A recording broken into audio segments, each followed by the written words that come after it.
Señor, ¿está listo? Let's do it. Let's do this. Señor Miguel, aka Travel Sergeant, thank you so much for accepting my invite to come and chat today.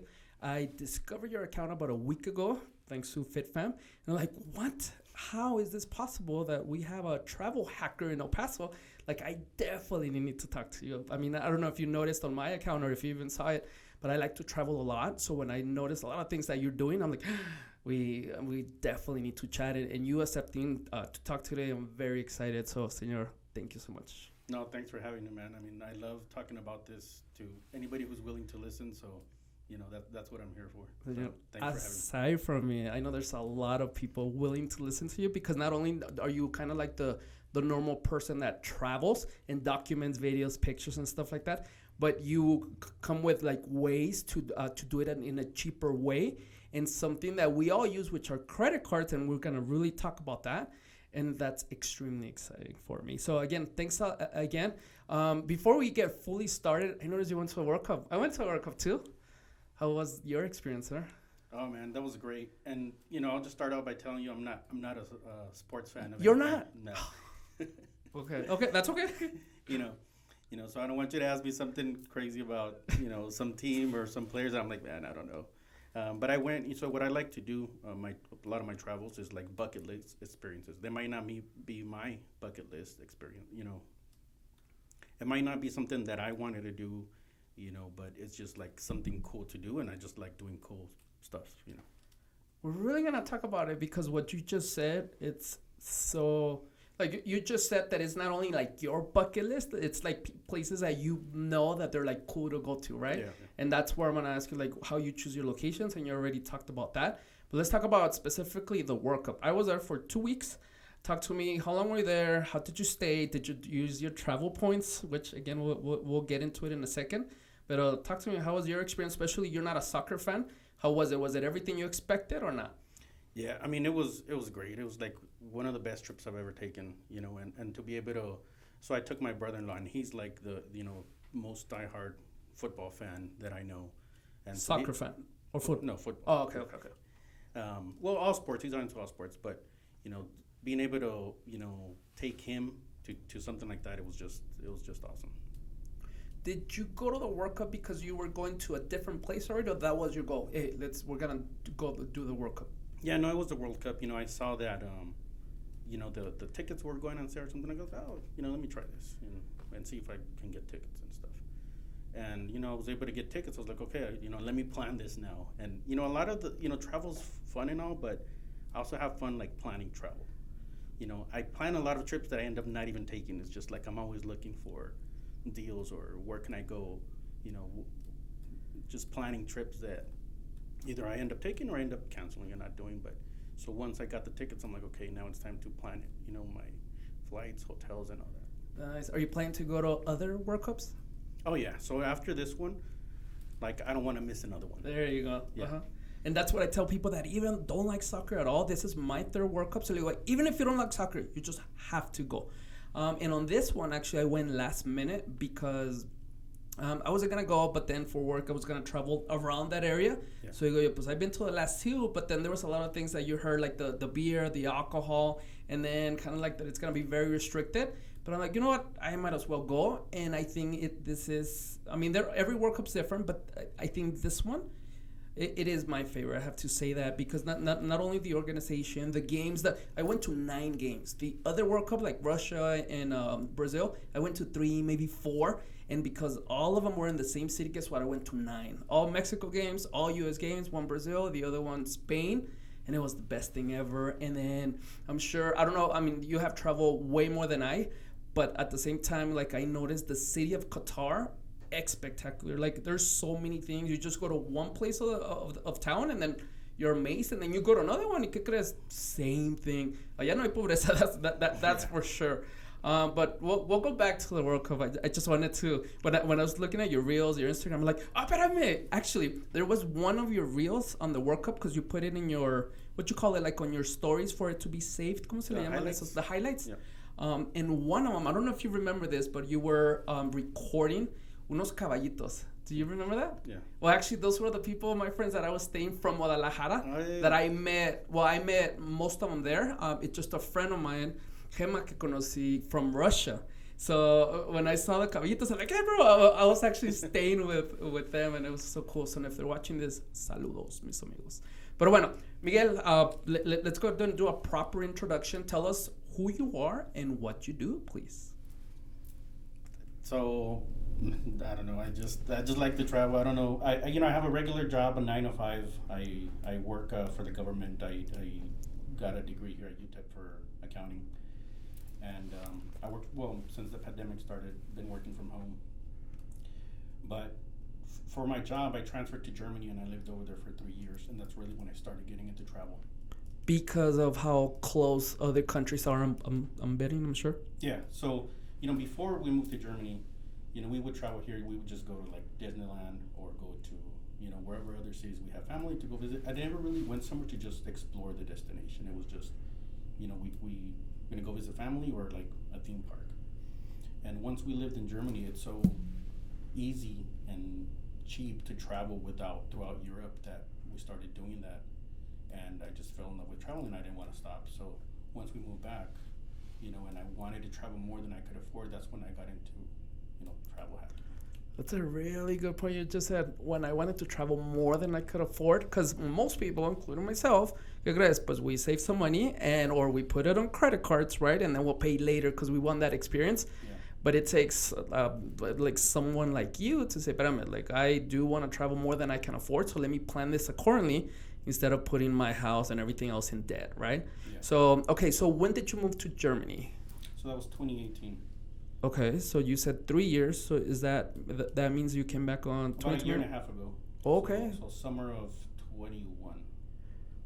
Was this always temp, or maybe there was did you already knew you were gonna stay exactly for 3 years, or? Yeah. So the government has this, I guess, program or whatever. You can relocate, and it's a 3-year commitment. I mean, you could really come back, I guess, earlier if you want, but I mean, it doesn't look good with work. So it's a 3-year initial commitment, and you can choose to request an extension. Some people stay longer than that. And why is that? What's the benefits of the government doing that? Did you work closely with like in this case with German people?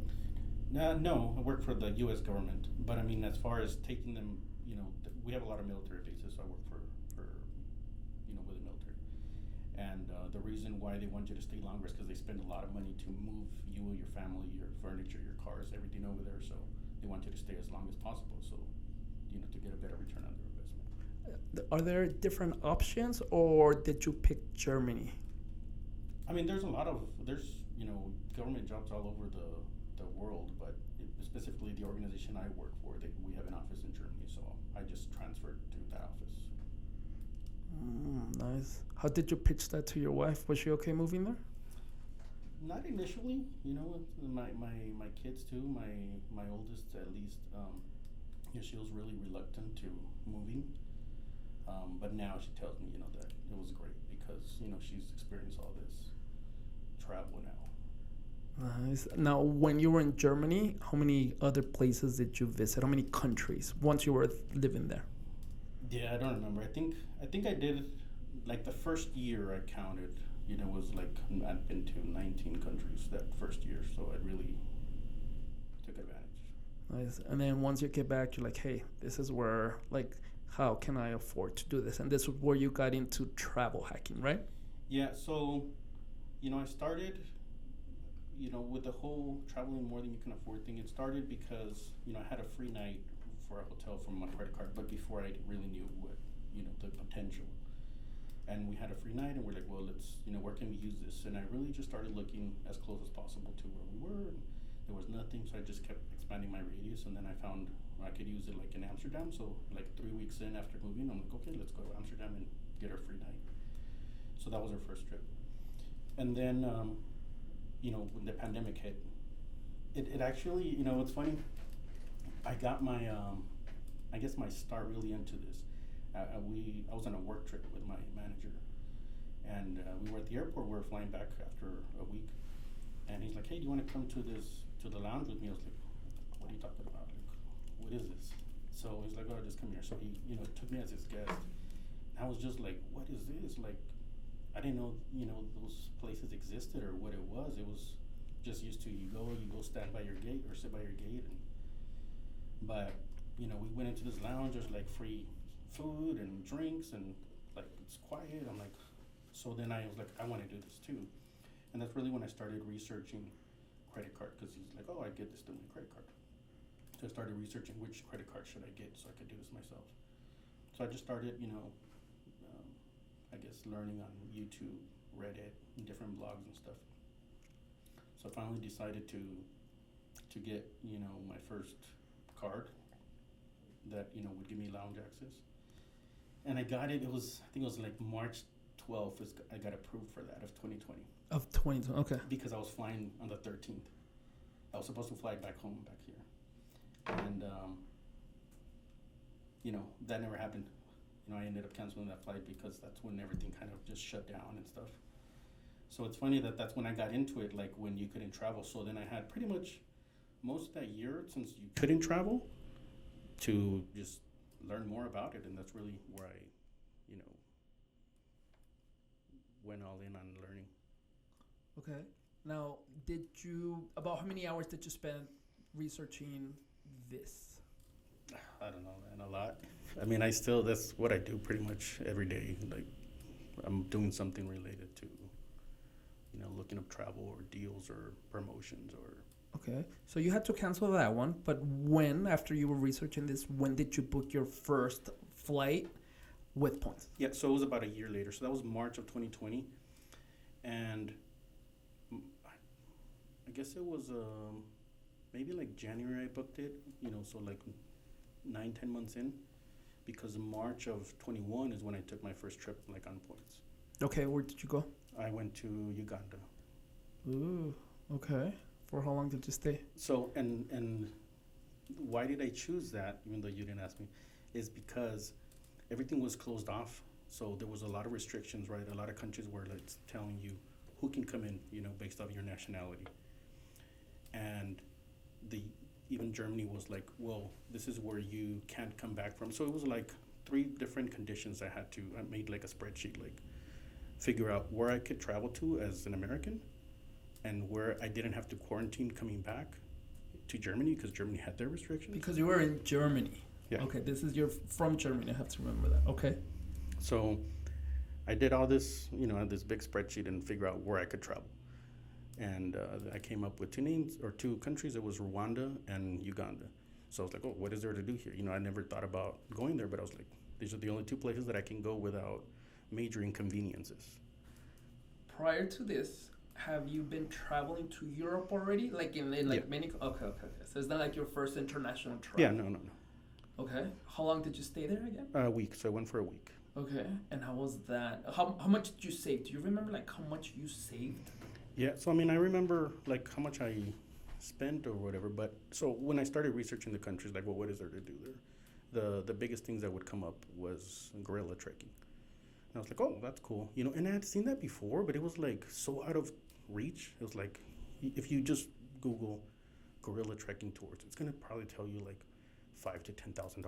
And it's, it's not something that I'd probably be able to do. I wouldn't pay that much for something like that. But, I started doing my research and okay, that's cool. And, there was like discounts on the permits and stuff because nobody else is traveling there. And so that's where I booked my first trip. I use American Airline miles, and they have a code share agreement with Qatar Airways, and that's why I flew from Frankfurt through Doha to business Uganda. class. Yeah. Okay, can you tell our audience how much that's the regular price for business class? Yeah, so that trip should have been about $2,900, almost $3,000 for round trip from Frankfurt to Uganda. And you paid? It was 110,000 American Airline miles, and I don't know. I think I want to say it's less than $200. That's how much you paid for it. Yeah. How about your hotel? Did you pay for it, or was it also with points? No, I paid for it, but it was so cheap because, nobody else was traveling. But the places where I was staying, there were small accommodations, small lodges. Actually, almost every day, I booked everything the day of because I didn't really have a big plan. All I knew is I was going for a week. I rented a car for a week, and I wanted to do the gorilla trip. After you were driving, because I saw that one of your reels, you were driving in Africa, and I was like, whoa. When I went for work, by the way, I've been there, Johannesburg, twice. Mm-hmm. Bro, they have us with the escoltas, bodyguards, because it's as dangerous. And then when I saw you drive, I'm like, wait a second, is this place as dangerous or not really? No, I felt safer than if I would to go take a road trip in Mexico, right? Honestly, because throughout the week I probably went through 15 to 20 checkpoints, but when they would see that I was a tourist, foreigner, they would just wave me through. They didn't mess with me. So I did get pulled over once, but then I guess the rental car I had, they had an expired permit or something. But then they spoke to the rental car people and they fixed it. Oh, okay. All right. Well, let's talk about it in detail, because I'm sure a lot of people want to know how exactly you do it, right? So let me tell you what my understanding is, and tell me more or less like if I'm on the right path or not. So you use your credit card points, right? Obviously, you have cards that give you points, because there's a lot that don't, right? And then you just rack them up, and then based on that, do you go to Expedia or do you go to find your deal? Can you give us a little bit more on the process, please? Yeah, so travel hacking is, I guess, using credit cards that give you travel rewards, points or miles. And those can be used pretty much interchangeably. I mean, points and miles is pretty much the same thing depending on which bank you're talking about. But there's two sides to this: the earning the points and then redeeming the points. Let's talk about getting the points, because this is where... because when I was doing my research, I noticed that, yeah, it's credit card points, but this is money that you're spending anyway. So, talk about that. Is it that you pay everything with a credit card? Yeah, I try to use my credit card for everything, and there's some things that you can't use it for. You can't use it, say, for your car payment or your mortgage, your rent. I mean, there's a new credit card out now that you can use for rent. But it's really good if you live in a high cost of living area. Here in El Paso, it's probably not, the best card for you to use for that. But as far as the earning the points, so what they do, the credit card issuers, banks, is they'll try to get new customers by offering you this big bonus. Hey, if you get this card, and spend $3,000 or $4,000 in the first 3 months, we'll give you, 100,000 points or whatever it is. And that's how they attract customers. Now, they know that most of those people are going to overspend, and they're going to have a balance, and they're going to be paying interest for a long time. And that's what they, where they get their money. But there's few people who can be financially disciplined to use it, but pay it off every month. Now, if you pay off your statement balance by the due date, you don't pay interest. And then you just keep your points. What you're saying is that the credit cards, the reason why they do this, the credit card companies, is because most people, of course, that's kind of what they want, the idea of, I'm going to get all these points, I'm going to travel, I'm going to do all this, but they end up not paying the full balance, and at the end, because that's not worth it, right? Right. Now, let's talk about your first trip. When it comes to points, me puedes decir that's 3 million points, but in dollars, how much did you spend in order for you to get that? So the majority of the points that I get are on a sign-up bonus or a welcome offer. So the initial, hey, we'll give you so many points if you spend $2,000 or $3,000 in the first 3 months. And so I'll just use that that new card for all my everyday expenses, groceries, gas, utilities, whatever it is that I can pay with my card to spend. And then with I have 4 kids, so it's not hard to spend $3,000 in 3 months. Just maybe just off of groceries and eating out. So that's the majority of the points that I get is that initial offer. Okay, so you're never spending more money just to use those points, right? Because that's kind of where I see it's a little bit dangerous that, I need to spend, maybe I don't need this $2,000 tennis shoes, right? But because of my points, do you ever find yourself doing that or not really? No, not really. I mean, it's not, like I said, it's not hard for me because I have a big family and stuff, but I also just take advantage of it anytime, my family needs to pay for something big, I'm like, hey, do you mind if I pay for it and you give me the cash? And they're like, yeah, okay. They don't care, you know.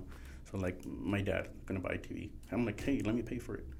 Okay, here's the cash. And then so I do that a lot too. Take advantage of, optimize earning. That's actively making sure that obviously you're helping with those points, right? Right. Okay, how many credit cards do you have? I think I'm at like 17, 18. 18. I have like 10, 80, bro. Like that's a lot, but I'm like, okay. Out of those, like how many of those have annual fees? Probably most of them. I haven't done it recently, but I mean, if I had to tell you how much I pay in annual fees, it's probably like $2,500, $3,000. Did you say close to $3,000 in annual fees? Yeah. Okay. Ahorita más decir, I'm sure it's worth it, right? Yeah. Tell me why it's worth it. So like, we're not going to talk about all $3,000, but most of it is worth it because? So, let's say, like, I have the American Express Business Platinum card. That's $695 a year.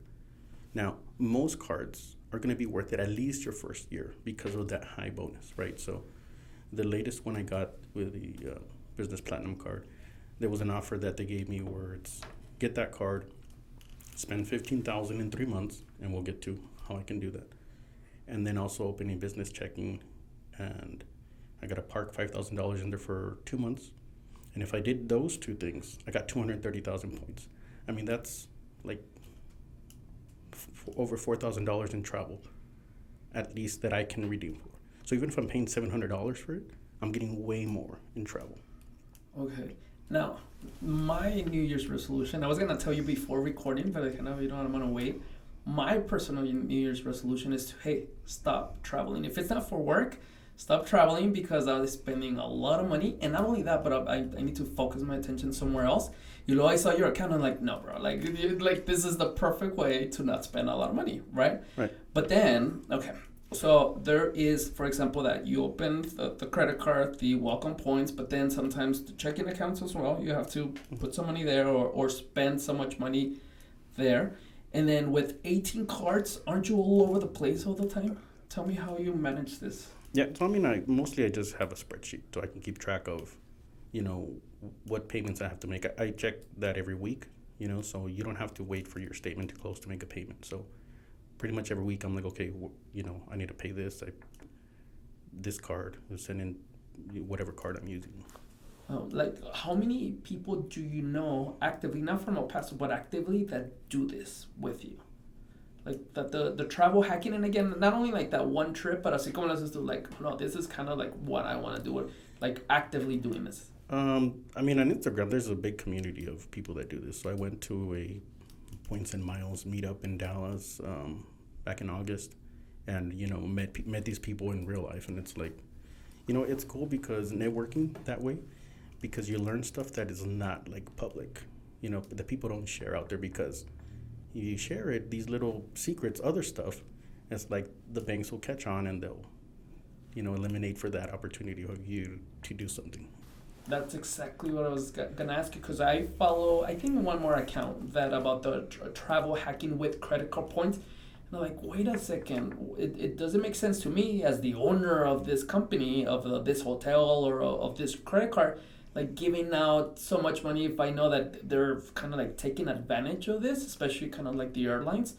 But then you posted something today in your stories as far as how much money, like basically who ends up paying for the difference is the people that can't pay their full balance at the end of the month. So like, well, yeah, I mean, they're not dumb, right? That's the reason why they're doing all this, right? Yeah, that was interesting. This report that came out by the Federal Reserve, and it's like, people that have high credit scores, higher income, can spend more money, but pay their balance on time.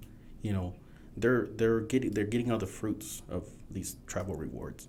And who ends up paying for that? It's not the bank. I mean, the bank, yeah, is paying for it, but they're getting that and more from lower income, lower credit score. And I don't think it's the income. It must be like the lower discipline. Yeah, I mean, but there's a correlation with that, low credit score, lower income, and less financially disciplined, or necessity or whatever. But they end up paying interest forever, and that's where the bank gets their money to let people like me travel. Interesting. As I was researching your account, just like I said, I went back to your very first post.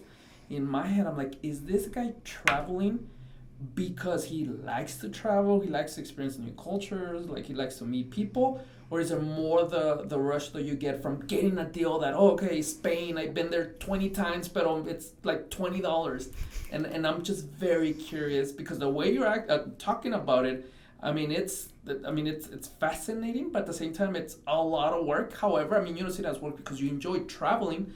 But does my question make sense as far as, do you do it because of the traveling? Is it a combination of everything? Or do you literally get a rush, like a good feeling from finding out deals? Both. So it started obviously because I just like to travel. And to go back on why I moved, I wanted my kids to experience the different cultures, different religions, different food. How old are your kids? So my kids are 7, 9, 11, and 17. Okay, so you have 4. Yeah. Nice. A lot of points. Yeah. Yeah. And they all have credit cards. So I have, and we can get to that too, but they're all authorized users on at least some of my credit cards. And that's to build up their credit score, and we can talk about that. Yes, let's talk about that. I think that's something very important, which I did for my daughter. But bueno, te está interrumpiendo. You're saying that it's a combination of both. Yeah, so I started because I just wanted to experience different cultures and food and everything, and I wanted my kids to experience that as well. I didn't want them to just grow up thinking the way they live is like the way everybody lives. Like, hey, why is this kid not doing what we do, or why can't he do the same thing? So taking them out with her and just take it, being able to take them around the world pretty much. Like, I love that. So yeah, I like traveling. But then once I got into this, it's like, chasing the deal was part of the high. Like I was telling you, I plan trips that I end up not taking, and that's fine because I'll find something else. Okay. That's so interesting what you said. Now, let's go back to your mindset of your financial discipline. Not mindset, the financial discipline. I'll be honest with you, when I was 18, 19, 20, bro, they offered me a credit card, vas con todo, le pongo mis rims a mi Nissan Sentra 1989, and pues ya lo pago después, and then like when I was time to make the payments, and then you start getting bad credit, then you fix it. Like all this requires a lot of discipline, because if you're just doing the minimum payments, olvídate, especially with the 18 cards. Mm-hmm. So first of all, my question is like, have you always been like this, meaning financially stable, I guess, or responsible? Is this something that you had to learn after wanting to travel more? Talk a little bit about this, please. Right. So no, I haven't always been like this, and I was the same way as far as as soon as I turned 18 and I went to the mall, and they're like, hey, take this card. I think it was like from the Buckle. They gave me $500 store card, which store cards, by the way, they're pretty horrible. Like they're Sears, like a Target, Walmart card. Are we talking about those cards? Yeah. Target's okay, but get the debit card, not the credit card, because you get the same benefits and it's not a hit on your credit score. Okay. But the store cards, you go to Banana Republic, they're going to say, hey, get a card and we'll give you 20% off this purchase. Even if you bought $1,000 worth of clothes that day, you're getting $200 in savings. But if you get a card somewhere, a travel card, you can get way more than that, 1,000 more in travel. So you have to be interested in travel, I guess. But so I was not financially disciplined. And I think personally, just my opinion, that I think us in the Hispanic population, we're not very, financially literate. We don't have that education, especially because a lot of us are maybe, first, second generation or whatever it is. And we don't know that. Our parents don't know how that works. So we get into debt. I think a lot of us, especially older, our parents and stuff, it's like they got into, got a credit card at some point, got into debt, managed to get out and said, never again. Credit cards are bad. Stay away from them. I think that's been my experience with my parents and people that I know in the family. So yeah, before I would do the same thing as far as, let's go on this trip and just put it on the credit card. You're stuck for the next year paying it off or whatever. But when I started learning about this is when I said, hey, I gotta, just use it for your everyday expenses and that's fine. Just pay it off at the end of the month. Now, es una cosa decirlo, because it makes total sense, right? But how, if you remember, how was it hard for you to kind of like, oh no, when I had to pay the full balance? Was it a process, or how did you Was there a moment that no, like this is it? Like you have to make sure that you do this in a way that it's gonna work out in the future, of course. Yeah, no, because that first card, the one when I got in 2020 or whatever, the American Express Platinum card. So that one is considered a charge card, not a credit card. Okay. So that means you're supposed to pay off the entire balance every month. Okay. So those, like if you check on your credit report, it doesn't show you a balance because a credit limit, because it doesn't really have one. It's kind of like because you got to pay it off every month. There's no. They're a little bit different. So how do you get those cards? Like you select those cards? Like yeah, I mean that's just the one I applied for. But American Express has 3 of those personal anyway, because they have business versions, but where they're considered charge cards, and you're supposed to pay off the balance every month, the entire balance. Okay, if you're supposed to pay it off, ¿cómo agarran su dinero ellos? If they're not getting interest. So every time you swipe it, that merchant Okay, is paying them. Okay, so those are the ones that you try to get so it can help you not overspend. Well, no, I mean that's just what I happened to get, and that's why I was like, okay, like I have to pay it off every month, so I'm not gonna use it for something I can't afford.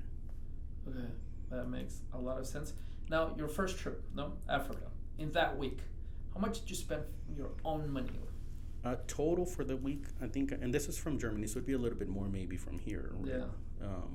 Maybe not that much more, because maybe just the flight would be a little different, but I spent maybe less than $2,500 total.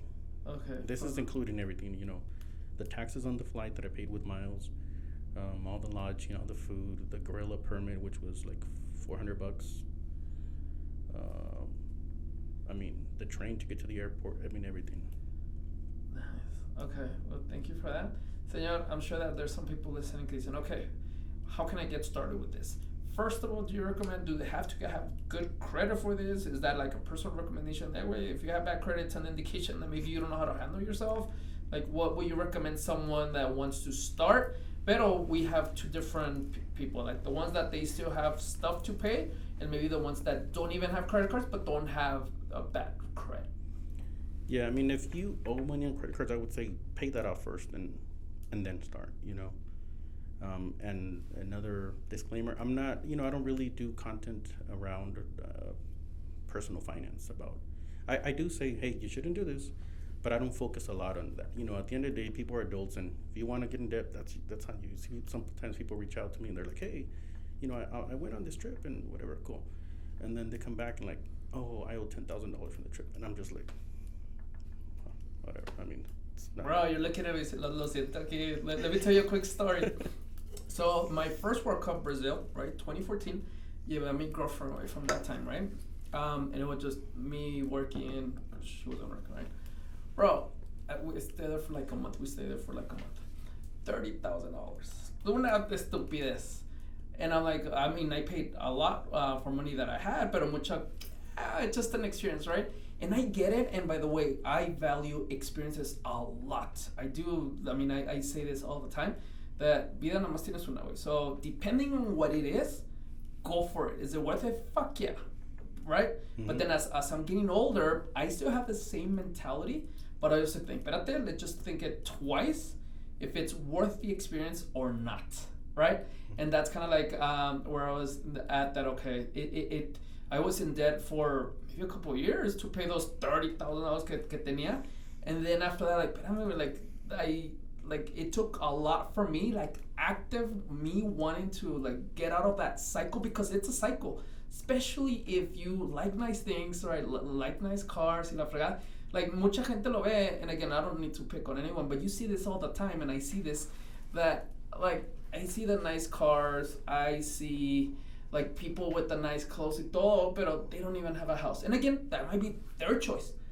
Pero there's a high chance that it's just more on just spending because of the thinking of the now. I just think that there's nothing bad about that, because maybe the experience from me traveling, maybe they get from the clothes that they wear. Cada quien su pedo, ¿va? But at the same time, there's a high chance that it's not a balance there, right?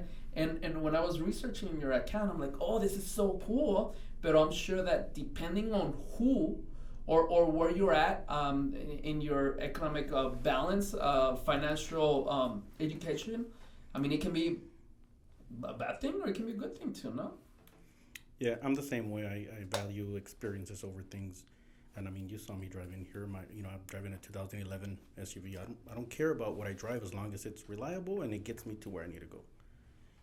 When I bought it, it was like that's what I could afford to pay off, and I paid with a credit card, but they didn't charge me fees for it. Is that for to get points? Yeah. How many points did you get for that? No, for that one it was just so I paid $14,000 for it, so I just got 14,000 points with the card that I used, but it's better than zero. And they didn't charge me credit card fees because sometimes they do, and you have to weigh it out. Like, is it worth it? Mm-hmm. Sometimes it could be. But yeah, so I bought that because it's like that's what I could afford to pay off, and it fit all my family, and I don't care about having a brand new car. Okay, nice. Señor, someone that wants to start this, right? ¿Qué le recomiendas? Like research, right? What are some things that they need to watch out for when it comes to like what credit cards to get? How many do they sign up or at least apply for at the beginning? What if I want to do this and I go crazy and apply for 7 or 5?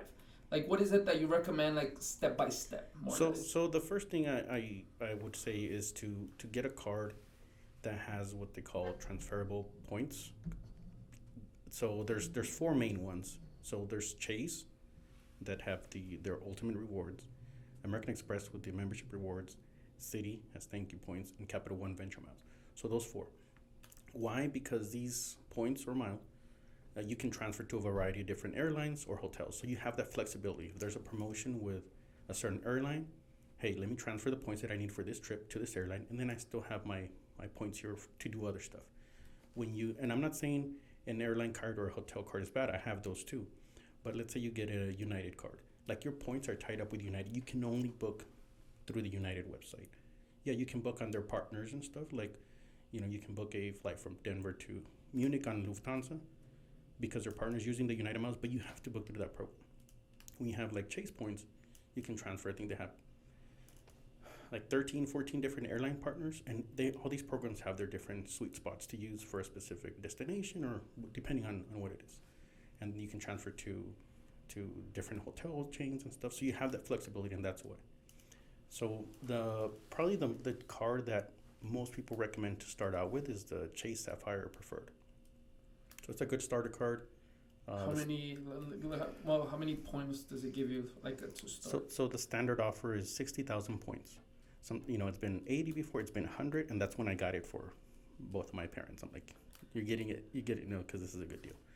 But the 60,000 they can points, transfer the points to you.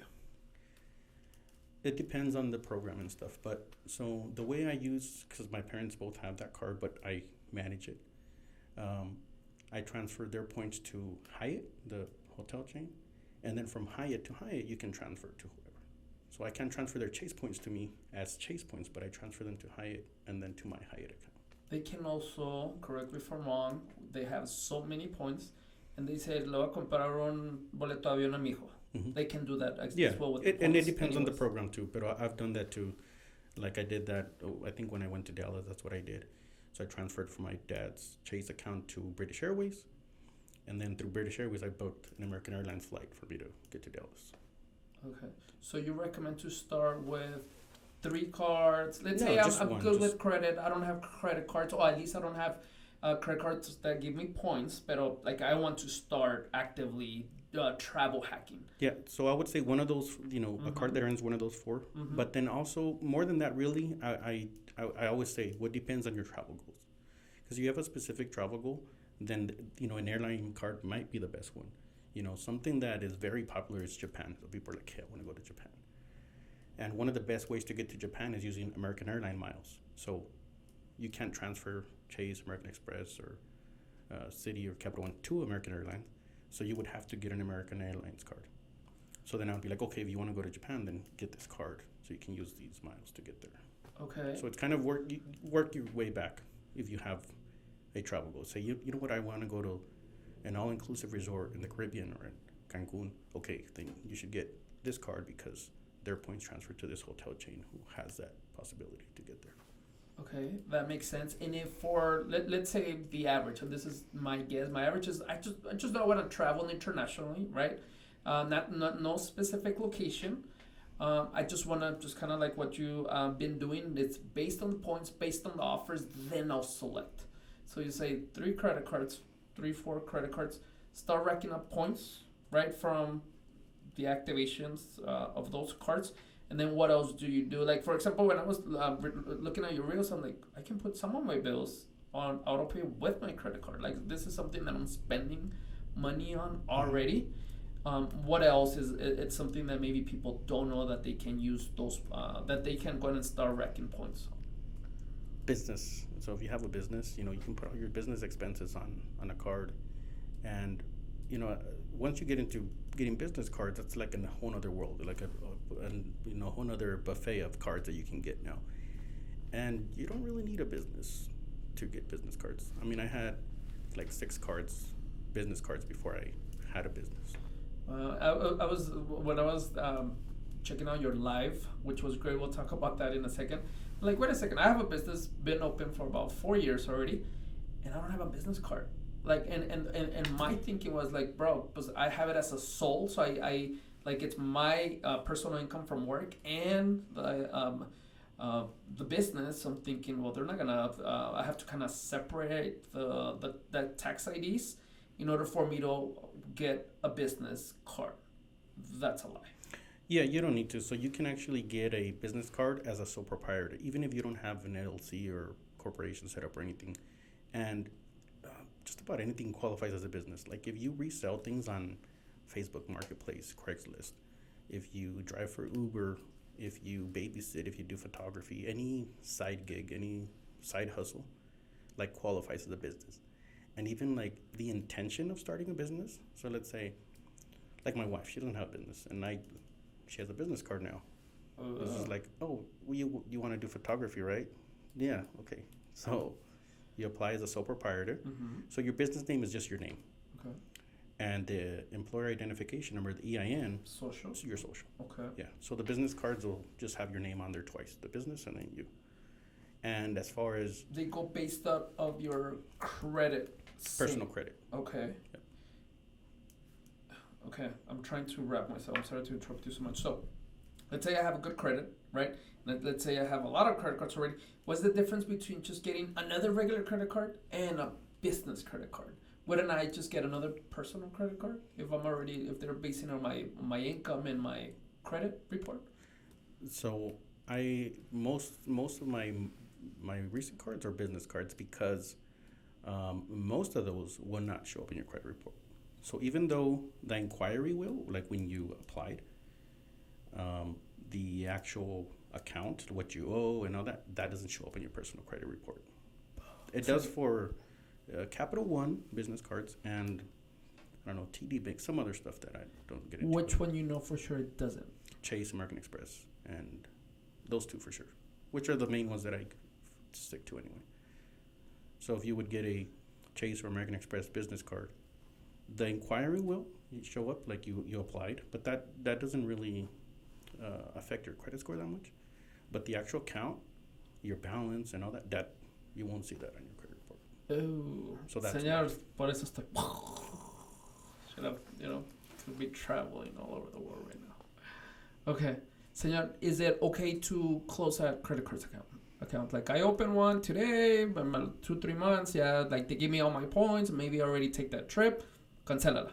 Is that a good thing to do or not really? No, so you want to wait at least a year. Okay. So they don't like and they is the banks, they don't like when you close a card before a year. And can you? Yes, but you might be put on a list where they won't give you cards anymore. So you don't want to be on bad terms with them.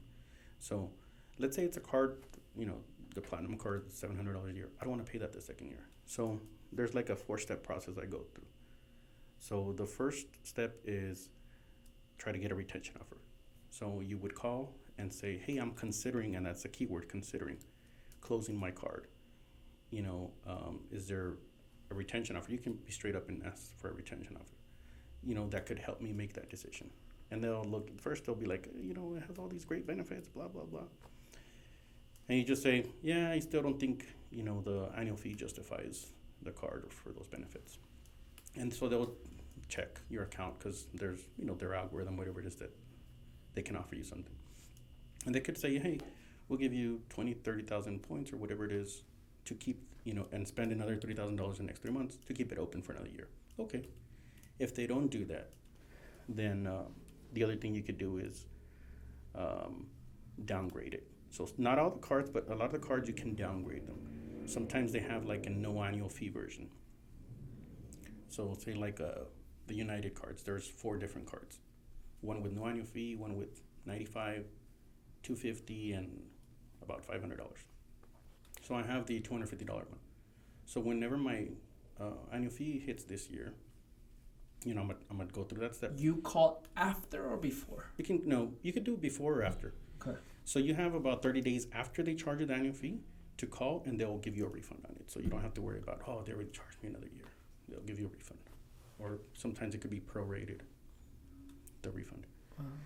So I'll call, and if they don't give me a retention offer, I can downgrade that, and it's called a product change. I could do a product change from the one I have to the no annual fee version. So that'll keep your credit line open. And that's good for your credit score for your average age of accounts. That's what I was going to ask you next, because I have my first credit card thing I opened 15, 16 years ago, and they charged me $7 a month plus like a yearly fee of, $100, right? Y te digo, ya once I have credit cards that no fees, right? I'm like, of course that was my first card with $300 balance, right? It was just to build credit, pero ya no. So when I called, the first time I called to cancel, me dijeron, hey, bro, pues we'll give you that annual fee. Oh, okay, do it. The second year that I called, like, bro, I don't want to pay $7 a month plus the, $80, $100 a year, right? But I'm like, this is going to affect your history, your credit history. I'm like, oh, you got me there, you son of a bitch. So no la cancelé, güey. So I'm like, fuck, does it affect you a lot? Should I cancel it or leave it open? ¿Qué recomiendas tú, señor? I know you're not a financial advisor. Don't worry about that. Pero ¿qué recomiendas tú? So it's better to close newer cards. So if it's a year, 2 years old, than the older ones. Because that does bring up your average age of accounts. And, I'm sure you can figure out how much that would affect you. But I'm kind of in the same boat. My oldest card is a card that I opened with like one of those secured cards because I didn't have a good credit. And they charge me, I think, $25 a year. I don't use it. I don't need that card, but I don't close it because it's my oldest account and it's kind of helping my average age of accounts stay a little bit higher. Okay. That makes but I don't know, that's, I guess it depends on what other, how old your other credit lines are. But you can close them, but you wait, at least a year. Okay. So back to that 4-step process. The third thing, so retention offer is one. Second is downgrade if there's a path. And then the third thing is, does the card provide value? So like the hotel cards, some of those, you pay $95 a year, but then you'll get a free night every year at, whatever hotel chain. And you could probably find a night that's worth more than $95 to use. And so those are, provide value. So I keep those open. Yeah. And then the fourth step, if none of those, there's no retention offer, you can product change it to a no annual fee card, and it doesn't provide value, then you cancel. Well, Senor, let's go back to Qatar a little bit because I was seeing like the hotel that you stayed at in Qatar, by the way. Dinero lo pendejo, huh? That's for sure, right? I stayed part of my trip in what we call the Infonavit. You know exactly. If you guys don't know what Infonavit is in Qatar, you guys have to Google that. And I do have pictures. Senor, it was like $100 a night per room, right? And it was very basic. It was pretty cool. Y te digo, como me quedé con la gente, you know what, bro? Like, no le hice emoción. And then they're like, but then we drove by this very expensive hotels, $5,000, $10,000 a night. And I'm like, oh my God. And then when I saw where you stayed, I'm like, no, mames. So how much was your hotel? Talk about like the regular price and then points, and how much did you end up paying for that? So back to when I started planning the world trip. The first thing I did was let me get my hotel with points, and there was nothing available. Because the demand is so high, they didn't need to have rooms available with points. They could get cash for it, so it was not available. But just like, I've told you, like, I'm always just planning, just looking for hotels or flights or whatever. I was in Germany for Oktoberfest. I was on the train, and I was like, but let me see if there's anything with points. Were you already living there, or ya no estabas viendo ya? No. You planned this? No, I just went to Oktoberfest with my uncle. Okay. And so I was like looking, let's see if there's anything, and it let me book a hotel with Marriott using points. I was like I couldn't believe it. You know, like we got off the train, I left my bag in the train because I was just like, what just happened? Like I was able to book this freaking hotel with points. And yeah, I was like, yeah, I just couldn't believe it. So, because it wasn't available, it was a glitch, it was some mistake because it was a new hotel. So the hotel is the St. Regis Marsa Arabia Island. ¿Dónde estaba? In the Pearl? The Pearl. Ugh. The Pearl, Qatar, you know, it's like Yep. the cream of the crop or whatever, like the best. And that, you know, that's a man-made island, the Pearl. And the hotel is like right in the center of the Pearl. It was like, it's a pretty badass hotel. How many points did it cost you? So it let me book it for 160,000 Marriott points. I mean, in terms of how much that's worth. In dollars, like did I have to spend $160,000? No creo. No. Because, you know, I think I got 150,000 from one of the cards with Marriott that I got. So almost with one card, you know, I was able to get that. How much was it, like the regular price? So I booked up because I have screenshots. You know, I always keep my screen. I love screenshots of like stuff that I booked, so I can go back and compare and see, you know, whether it was a good deal or not. So the day I booked it with the points, that same room for the 5 nights would have been $29,000. $29,000 for that week. ¿Y tú pagaste out of your own money? For the hotel, nothing, just 160,000 points. And sometimes they'll charge like a resort fee or something, but no, this one they didn't charge me anything. Bro, do they treat you different knowing that you pay with points, or just like they don't really care? No, because there's not really a way to tell. I mean, they could if they want look it up and stuff, but you know, even with the flights and everything, it's just you're the same. You're an equal. You just gotta pretend. Let's take this back. So in your hotel, Qatar, regular price $29,000 for 5 nights. Yeah. For 5 nights, and I can verify that's regular price. You paid $0. Yeah. Well, yes, I paid $0 for the hotel, but let me go back and tell you what I had to do to secure. Go for it. So within 2 or 3 days, the property emailed me. They're like, "Hey, sir, we need you to cancel it because it was a mistake. There's a glitch." And I was like, No. Oh, so they did call you to cancel it. Yeah, but they wanted me to cancel it. I said, you know what? If it was a real glitch, they would cancel it. Like, they would just be like, no, you can't. You know. But they said we need you to cancel it because if I cancel it, because when you confirm a hotel, this is good. You pretty much have a contract. You know, it's like I got my confirmation. You know, I've you paid for it directly from there. Yeah. Okay. You know, so I have my contract. Like I paid, or it's already paid with points, but it's already paid. And they're like, we need you to cancel it. There was a mistake. I was like, no, bro. Like, I ain't canceling. ¿Cuánto se tardaron en que te hablaron? Like, next day? It was week? like 2 or 3 days after I booked it. And I was just this whole time reading up, like, what can I do about this? And, you know, and I came to, like, their terms and conditions and stuff about their loyalty program. And they have this thing called Marriott has this thing called Marriott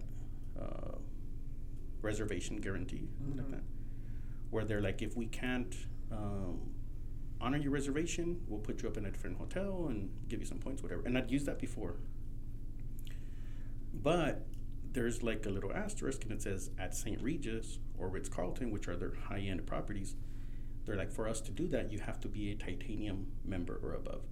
Now, to be a titanium member, you need to be you'd stay 70 nights. I don't know, something like. The bottom line is that I was 14 nights short of being titanium. So, what did I do?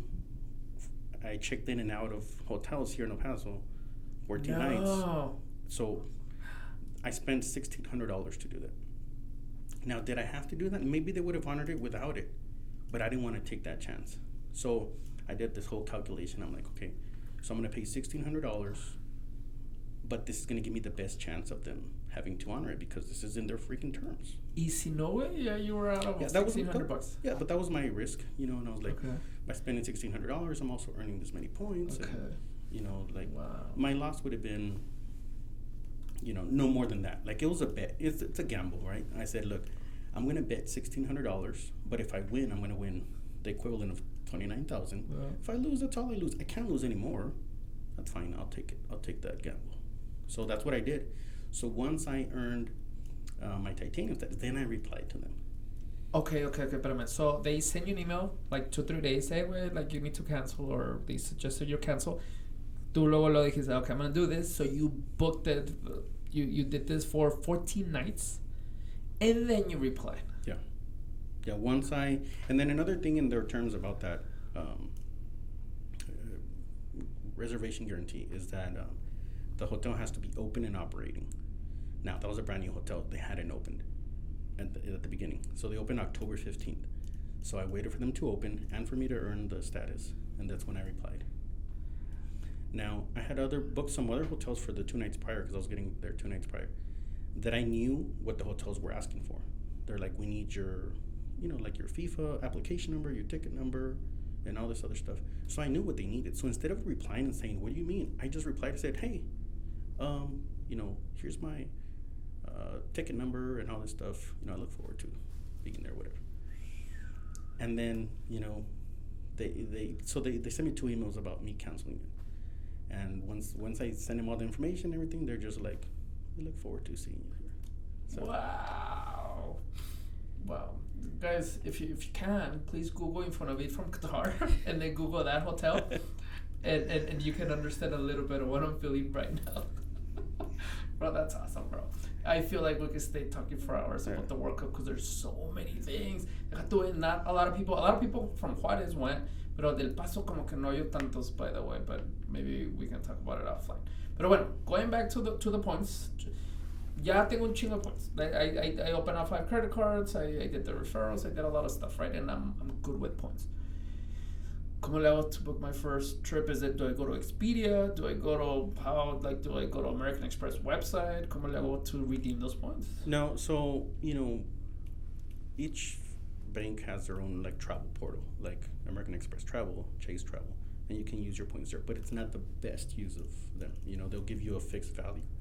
So with Chase, if you have the Sapphire Preferred, you get 1.25 cents per point for travel booked through there. American Express will give you, I think, flights like 1%, and hotels it's worse than that. But so the key is in transferring to these airline mostly airline where you get more bang for your buck.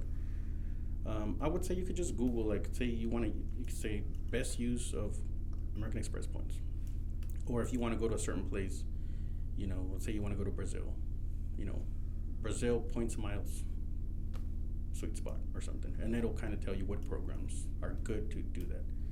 As far as flights, I mean, there's websites that you can use to kind of get an idea and stuff. So one that you can use to kind of see if you're getting a decent deal or not is awardhacker.com. And that's going to tell you the lowest that you can find that for. It doesn't mean it's out there, and we refer to this as award availability. And what is that? That's, travel that you can book with points. Because it's not always available. Let's say you just say, I want to go to Rome May 5th.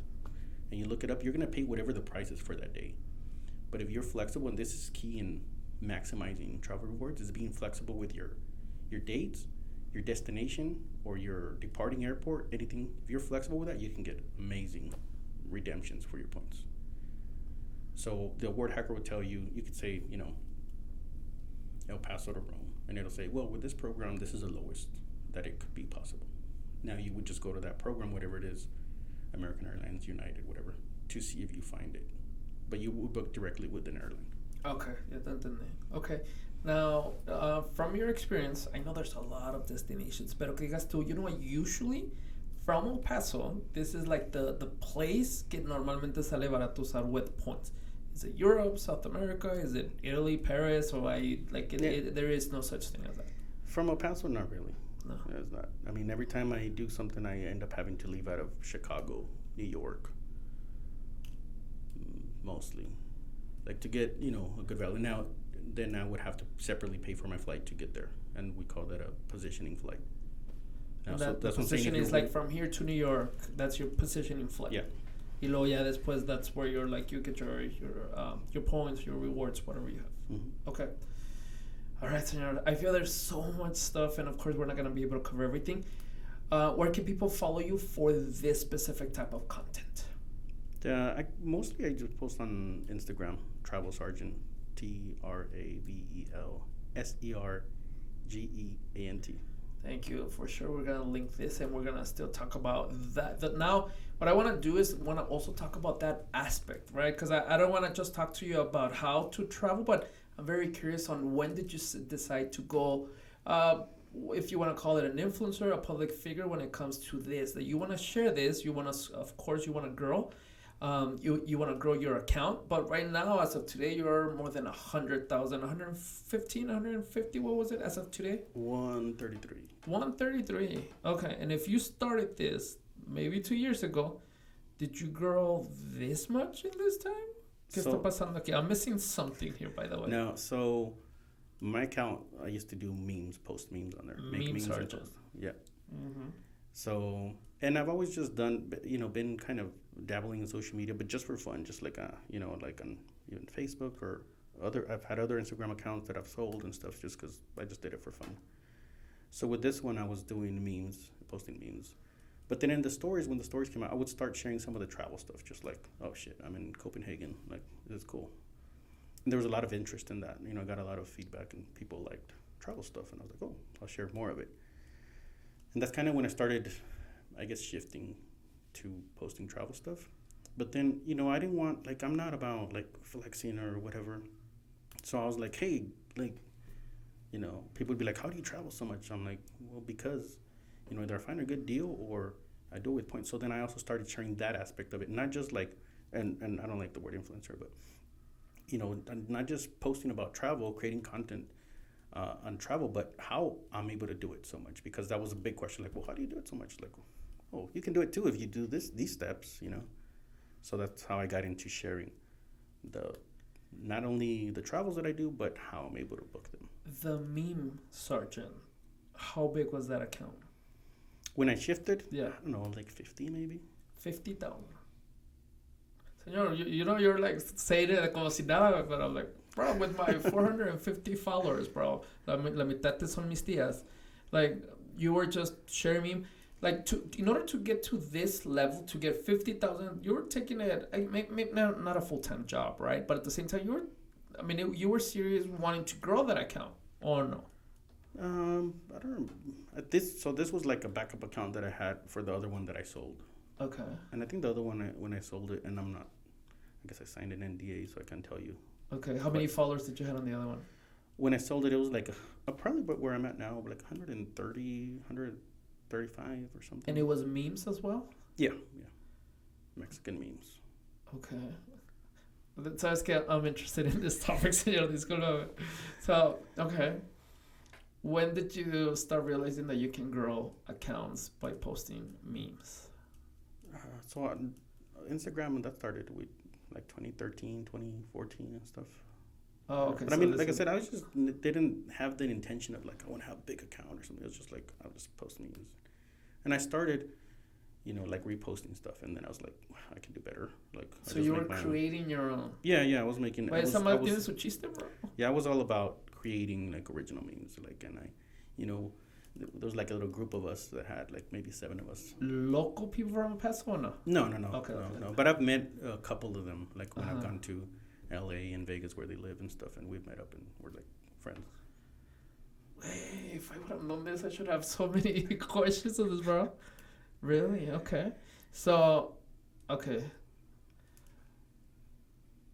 How did you shift? I know you said kind of like your thought process behind, but was it more kind of growing your personal brand, or was it, how come you didn't say, ¿Sabes qué? Pues I'm just going to do another account on what I do and I'm going to leave this one open?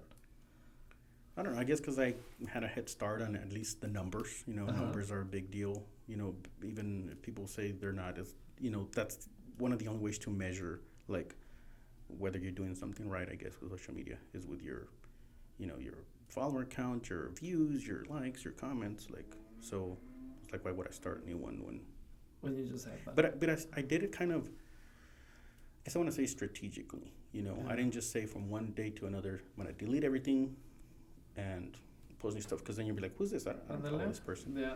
But it was like I would sprinkle in posts like related to travel, and then still do memes and stuff.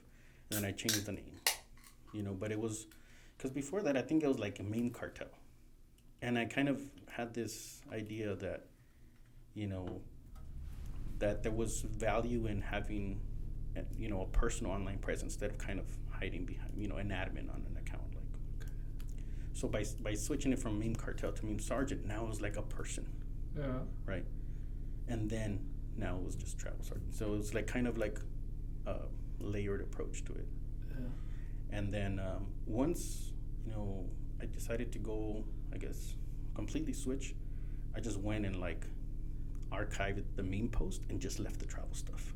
So now if you were like, who is this? You're like, oh, there's a history of just travel stuff here. This is a travel account. Senor. Right up. Okay. What was your? I have so many questions for you on this.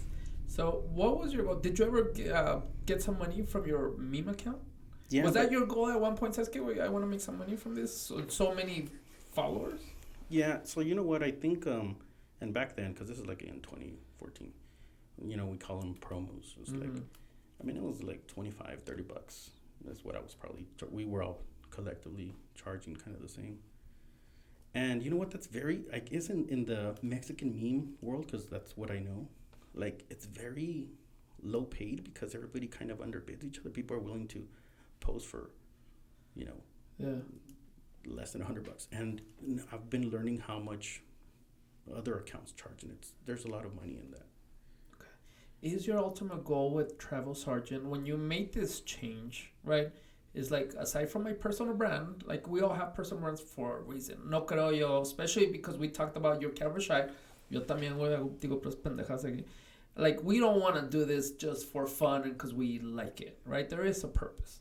So what is your goal with Travel Sergeant? Well, that's new to me this year, because even last year it was still kind of just for fun. And last year I started, you know, I guess, making some money because I signed up through like an affiliate network. So on some of the cards, and not all, but some of the cards, I have affiliate links that people use, and I get paid commission. So it's either I send my personal referrals and I get points, or I send the affiliate links and I get paid a commission for each card, and they all pay differently. Some pay $0, some pay $200-$300. So I started seeing like the potential, I guess. And so this year it's like I really want to focus and kind of take it serious instead of just for fun. What does it mean, take it serious? Having a plan, posting consistently, and not feeling bad about pretty much what I do is selling credit cards. You know, like, because I don't like being salesy. I don't want to come off as salesy, like, hey, get this card and stuff. Like, no. So all last year, all I was doing, the little commissions I got were based off of actual recommendations. It's like, hey, you know, for what you want, this is what I would get. And so happens that my affiliate link is the same as the offer straight from the bank, because sometimes they vary. And that's something I really stick to, as far as if there's a better offer out there, I'm not gonna send you my link. Hey, go through this website and there's a better link there, you know, a better offer for you there. What's your ultimate goal with, like, not having to have your 8 to 5 and be a travel blogger? Because I don't know if you fall under that category. By the way, let me just go back a little bit, because I will tell you from looking at your content, you don't sell credit cards. Al revés, it's more like, hey, this is how you can trick them like into not paying as much on things that you're already spending, right? So again, I went to UTEP as well, marketing and advertising, y por eso I'm forcing myself to have my brand, to network with people, to promote my hair salon, George Theater Moment. Like, I'm doing all this stuff, wait, pero no quiero, right? Yeah. And then, but there is a point, no, I'm not doing this for fun. Like, there's also like a goal that I have, which is great. But going back to your content, it does not come across as you're selling people. You're actually like, hey, this is how you can do this. But I was just wondering how potentially you can make money aside from referrals. What is kind of like the path there? So, you know, as far as with the affiliate marketing, I've been like I said, this is brand new this year. Like a couple weeks ago, this year I've kind of tried to make it a purpose to, okay, I'm gonna take this seriously and stuff. And some people out there with accounts similar to mine, as far as numbers at least, and that do travel and credit card stuff. They're making over $100,000 a year just doing this. Yeah, it's pretty much a full time thing, and I'm just like, I'm not there. I want to, but that's why I have to change my direction and take it serious. But you taking it seriously, is it gonna force you to spend money? Like, or I see, like, because like it's based on content, right? Like your post is based on you traveling, right? So dices tú, okay, well, ya hice post todo lo que tenía. Like now I need to, even though like I don't want to spend $1,000 going to Acapulco, to Spain, pero pues it is kind of like work now. Do you see it that way now? No, and really, so that's one way to make money. But I think what I'd like to do is go with the brand sponsorships, and there's a lot of money there. And some people, like I said, not me, not yet, but similar accounts and stuff, they're charging $3,000-$4,000 per post related to travel stuff, and that's where I'd like to get to. I'd like to be able to do those brand deals where it's like a hotel is paying me to promote their loyalty program or their specific property. And ideally, if it was just like up to me, what I want to do, I'd like to travel 1 week per month. Different record places. Your content. Yeah, get some content out of that, and then the other 3 weeks work from home. Editing, posting, doing all that stuff. But like 1 week per month travel, and the other 3 be back home. Something like that. ¿Qué es lo que te falta? Is it more followers? Is it not only the followers? Is it your reach to this particular places? ¿Qué es lo que te falta to be there? Just put myself out there. I mean, so today I did my first pitch. I've never done that before because I guess it's just like the whole fear of rejection thing, kind of stuff.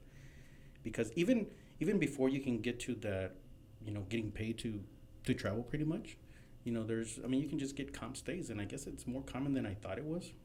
I just, feel weird about asking for free stuff, it's just not me, but hey, people are doing it anyway.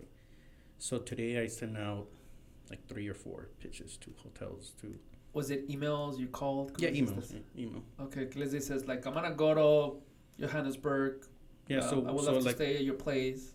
Yeah, so I'm going to Hawaii for spring break with the family. Okay. So I was like, I already have my hotel that I booked with points, but I'm like, hey, what if I don't have to use my points? Like, so I sent a few hotels like a pitch. Hey, this is my media kit. This is my insights. I do travel stuff, and I'd like to, in exchange for stay, posts about your properties or some ideas I have on what I can create. So I got my first no. Okay, that's good. Hey, that's so good. The other ones are still pending. So yeah, that's where I'm at. I guess the beginning of this next phase. Es por eso that I do this, because like this is like real conversation of someone like trying to do something. Yeah, I mean, this is awesome, bro. ¿Qué me recomiendas? My Instagram account on the hair salon, which I mean not hair salon, sorry, the podcast, to grow that account. Now I know my last post on my last podcast was maybe 4 months ago. That's a problem for sure. Pero since you have some expertise when it comes to growing accounts, ¿qué recomiendas when someone wants to grow an account? I don't know if maybe your expertise is on memes, but if it was not memes, if it was a business like my hair salon, ¿qué recomiendas to grow? So one of the main things is consistency, and that's what I'm trying to get better at, because sometimes I go a week, 2 without posting, but you should really probably be doing it every day, if not at least 5 times a week, and that's a problem I have, because like I said, I don't want to be like forcing myself on it, but it's what it is if you want to grow. And right now, another thing with Instagram, at least, it's the reels. Like, they're been promoting that a lot. So it's like you post reels, like they'll try to push it out to people that are not following you, and you can, try to get followers that way. Like, for your reel, you'll need like a hook, right? Because it takes people a second or two to decide whether they swipe or keep watching that video. So you need a hook for your reel, and then you need to end it with a call to action. Follow me, or link in bio, whatever. Like, you need to tell them to do something. Save this post, share this with a friend. You need something like that with your reels. ¿Cómo le haces a alguien que se le quite la vergüenza doing that? No, pues, I mean, let me tell you a story, quick story. When I opened the hair salon 3 years ago, September 2019, I'm like, I'm gonna be like the car salesman. Ya ves que, no, vengan, like the personality, vengan a cortarse la greña aquí. But like the owner or the manager's kind of like the one that you can see their social media and you can say, wait, I didn't even do that once. I'm like, nah, this is not for me, right? But I understand. I mean, they're successful, right, because of that, right? That's why I'm forcing myself on doing this podcast, because even though I don't like it, pero sabes que it puts myself out there. And then usually when I have conversations, hopefully people can say like, este güey no es un pendejo, so like he knows a little bit of what he's talking about, or at least what he's trying to do. So what is your kind of like your process behind, because you're also very camera shy, dijimos, right? Yeah. So, and you're still forcing yourself, which, bro, kudos to you. I know exactly how that feels. Pero ¿qué es lo que te estás diciendo, perdón, para decir, hey, like, I have to do this shit? Yeah, so I still consider myself camera shy. Like, it might take me a few tries to finally get it done. But I have noticed, because it's another thing as far as, like, getting more views on your videos and stuff is using the trending sounds. Do something for 7-second stuff. And I've done some of those, and yeah, sometimes they do good, but they don't really provide value or whatever. Mm-hmm. And sometimes they just flop, and I'm just like, great. Like, but I've noticed, at least on my account, that when I'm talking, like those they don't go viral, because I've had some stuff go viral. I mean, one of them was like 12 million views, something ridiculous. Yeah, I saw that. But some of them, like I said, it's just 2,000 views or something. I'm like, well, that's it. But I've noticed, at least recently, the videos where I'm talking and kind of like explaining something, like those get consistent views, maybe 20 to 30,000, but it's consistent. And I'm like, I should just stick to that, like maybe once in a while I do some of these other trending sound ones and stuff. But if I just say, tell you something, how to do something, a little mini lesson, like people are watching that.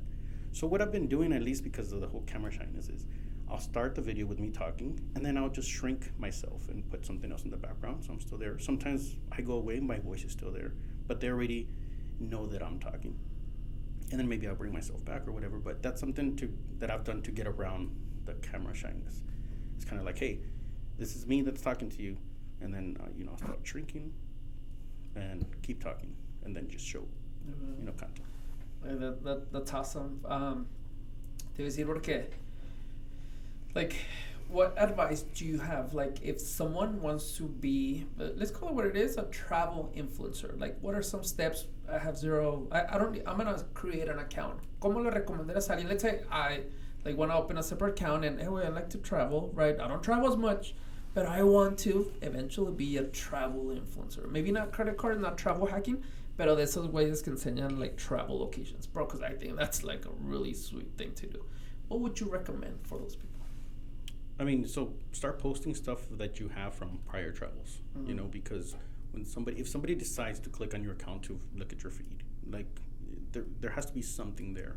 They have to be able to tell what you're posting about, like you kind of have to have a niche. And if it's travel, okay, from looking at your main profile, the last 9 posts, they should all be clearly that it's travel, clearly that you post about travel stuff, whether there's just photography or destination. You can't be all over the place. Que vienen a mi tía y yo, y luego okay, just travel again, right? Mm-hmm. Is that kind of like so start with posting prior travel. It doesn't have to be like, oh, I'm doing this right now, and I think I went through a phase like that where it's kind of like, oh I got back 2 weeks ago from this trip. It's too late to post this.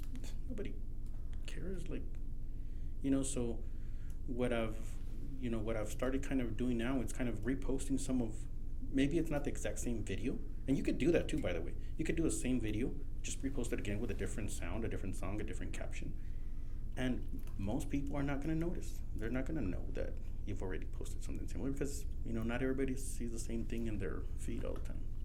I think you're very successful, and I read one of your comments, and I agree with what the comment was. I'm like, sabes que sí es cierto. When again, I looked at all your posts that you have right now, at least no los memes. I would have loved to see the memes, pero just your travel agent, right?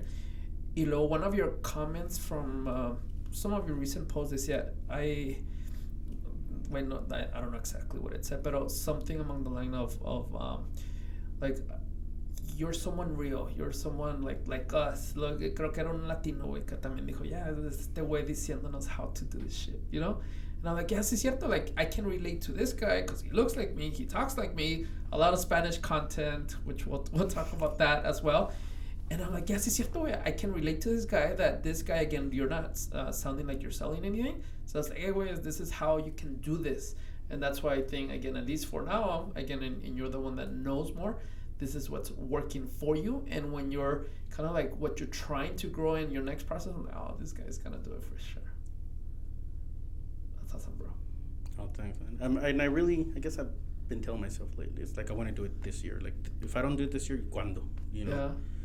Because I've always had the ganas to be an entrepreneur and stuff, but I've never really been passionate about anything to be like this. And this, I could do this for the rest of my life, you know, and like, I finally found like something that that I do every day, spend all day talking about.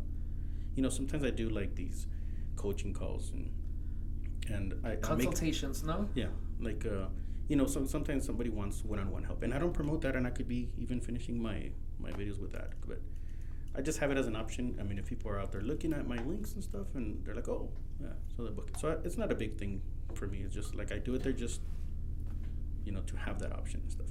But when I do these, I joke around and I tell people, I'm like, because it's $50. I'm like, hey, it's $50 for me to talk to you, but then it's going to be another $50 you want me to shut up because I can talk about this, you know, all day. That's like, because I think I have on there, it's like 30 minutes, but it always goes over 30 minutes. It's not like, all right, time's up. No, man, I want to talk about this. I want to, you know, answer all your questions. Bro, if you don't mind me giving you some advice, which my advice vale madre, güey.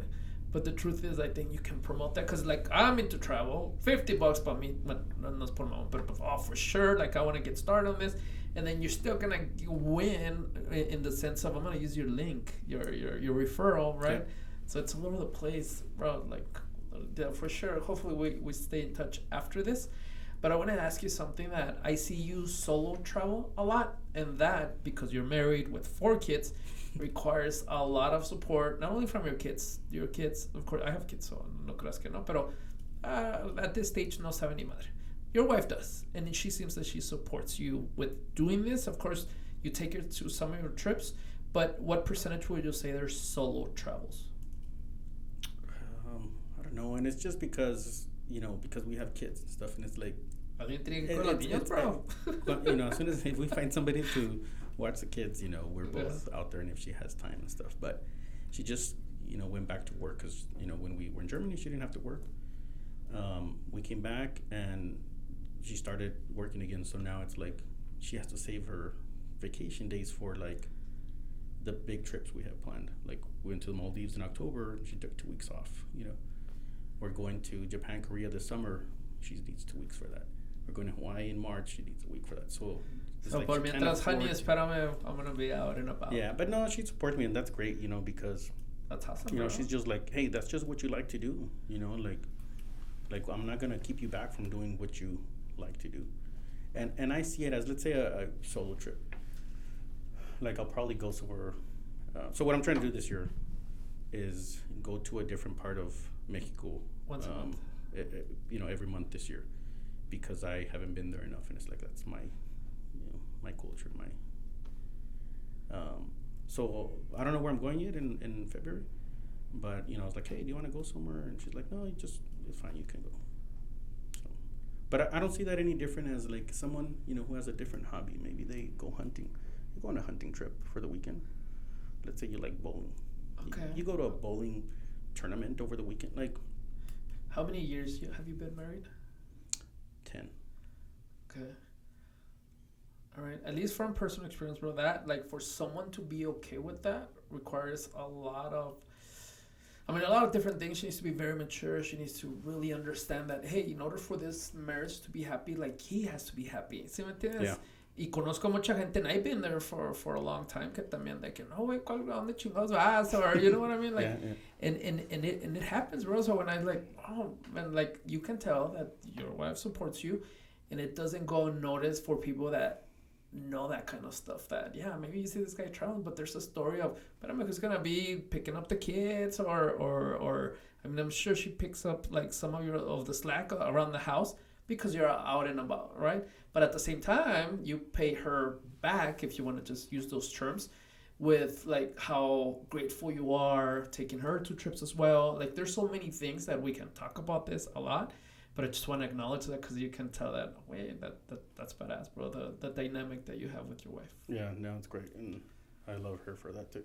I mean, you know, in general, but that's great. I mean, I couldn't picture what it'd be like now, like switching back to like her not, you know, wanting me to go on trips and stuff. But yeah, it's great that she's. ¿Cómo se llama tu wife? Voy a perder, dile por nombre. Elizabeth. Elizabeth. Oh, that's my daughter's name, by the way. Beautiful. Señor, let's talk about first class mindset. Because there's a meme, right? Not a meme, I'm sorry. I don't know what you call it, pero yeah, let's call it a meme. Online, right? About, ¿cómo se llama este señor? Steve Harvey? Yes, I was going to say yes. About that you have to do that, right? Let me tell you a quick story. For work, last year, I don't remember the month, but they flew us from your home to, in this case, I went to Johannesburg, right? And I went in first class, business class, because after X number of hours, my employer, te da chance de, okay, well, if it's after 4 or 5 hours, you can get business class, right? Mm-hmm. Señor, that flight was $14,000. Was it worth it? Fuck, yeah. Y lo que le digo a mi niña y todo. Like, I have traveled a lot, like, to Russia, Brazil, Cuba, like, many places. But I never done that. And in my mind, like, no way, like, no mames, if you can save that money, use it for others, right? Yeah. But no way. It is a different mindset because when I went back, I'm like, but I mean, I need to find a way to make this much money that I'm okay flying first class. And a lot of your when you use your points, you use first class, business class, and then you take your parents, which we'll talk about your parents, taking your parents on business because they go, no mames, I should, bro, que mi corazoncito acá se siente bien suave. But let's talk a little bit on the mindset alone. It is my opinion that I agree with that meme that you have to. Like, you just have to, because if you do have some self-awareness, again, you have to, because if you do have some self-awareness, hopefully that tells you, in perspective, that tells you, no, wait, if these guys are doing, I can do it, no soy ningún pendejo, like, this is possible, right? It just como dices tú, when you went to a launch que ni sabías, same yo, que like, yo también estaba así. Yeah. And it does change you in a positive way.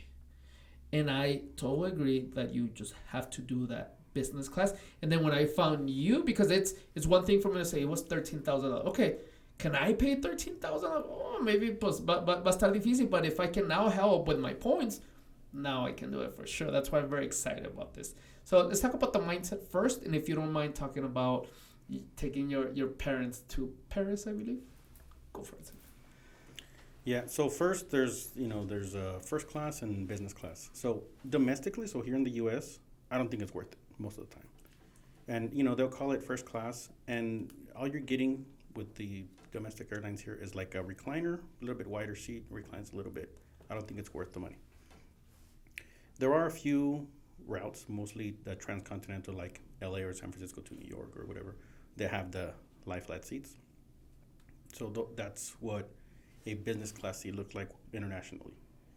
And then there's a few, carriers that offer like first class, and that's a little bit different. And mostly it's like the food and beverage and maybe the ground service that you get with it. But anyway, so that what you're talking about, that meme or that video with Steve Harvey, yeah, I agree with it too.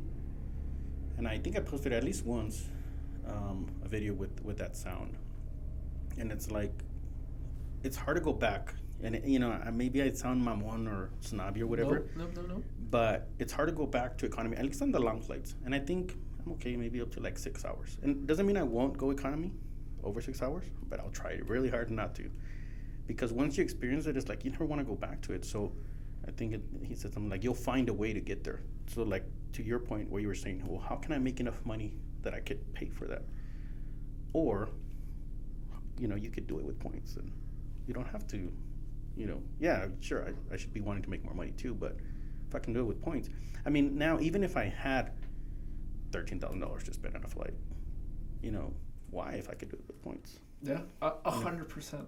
Eso te digo, like once it was a 15-hour flight or 16, by the way, from Atlanta to Johannesburg. Y te digo, like, no, mames. Like not only the service, but like, I mean, there's so many things. I mean, you know more than we have any. Like the big difference between business class and I agree with you. Aquí doesn't make a difference if it's a 2-hour flight. No. Okay. I'm talking like when you need to sleep before you get to a destination, makes a big difference. And that's what I like about your account as well. That it helps me again not only make more money to can afford the $14,000 como si nada, but bro, pues if there's a way that you can just spend $200 on that. It's a no-brainer, bro. That's why I was so excited. Like, oh, este vato y vamos así. Bro, we're best friends already. They was don't know. Let's talk about your parents taking them to Paris. Yeah, so how was that? That was what was that? That was like December, I don't know, 2021 maybe. It was a year ago, no tanto, yeah. Right? Yeah, so like I said, I like chasing the deal sometimes more than the destination necessarily. So sometimes there's some of these sweet spots where it's like, hey, you can get to Europe for only 50,000 points in business class, you know, but it's hardly ever available.